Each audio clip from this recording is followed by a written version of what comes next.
বাংলাদেশের দক্ষিণ পূর্ব কোণে পাহাড় আর সাগরের মাঝখানে লুকিয়ে আছে এক জাদুকরী শহর চট্টগ্রাম। এখানে সূর্য উঠে পাহাড়ের মাথায় আর অস্ত যায় সাগরের বুকে, রেখে যায় এক রঙিন স্বপ্ন।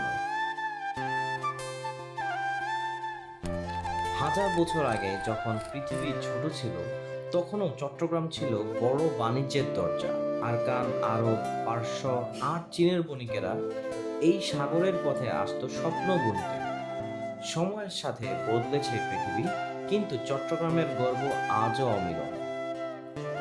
সবুজ পাহাড়ের বুক চিরে বয়ে গেছে শত ঝর্ণা, খোয়াছড়া ঝর্ণার গর্জন আর ঠান্ডা পানির ছোঁয়া যেন প্রকৃতির আশীর্বাদ।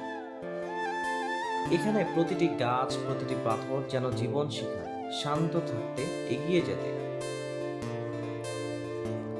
চা বাগান, সারি সারি পাতা যেন প্রকৃতির বোনা সবুজ কবিতা। সকালের শিশিরে ঝলমল করে সূর্যের আলো, আর শ্রমজীবী মানুষের ঘামে মিশে থাকে এই শহরের গল্প। যখন দিন শেষে শহর ঘুমায় না, তখন কর্ণফুলীর জলে প্রতিফলিত হয় হাজারো স্বপ্নের আলো। চট্টগ্রাম বন্দর, দেশের প্রাণ, আর প্রতিটি জাহাজ যেন বয়ে আনে নতুন সম্ভাবনা। চট্টগ্রামের মানুষ পরিশ্রমী, সাহসী আর প্রাণবন্ত। সাগরের মতোই তাদের হৃদয় বিশাল, আর পাহাড়ের মতোই দৃঢ় তাদের বিশ্বাস। নাবিকের ঘামে, শ্রমিকের হাতে, শিক্ষার্থীদের স্বপ্নে এই শহর প্রতিদিন নতুনভাবে জেগে ওঠে।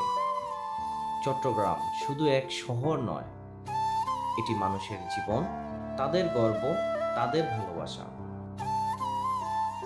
চট্টগ্রাম, যেখানে পাহাড় কথা বলে, সাগর গান গায়, আর মানুষের চোখে জ্বলে ভবিষ্যতের আলো। এটি শুধু একটি শহর নয়, এটি বাংলাদেশের গর্ব, শক্তি আর আত্মা।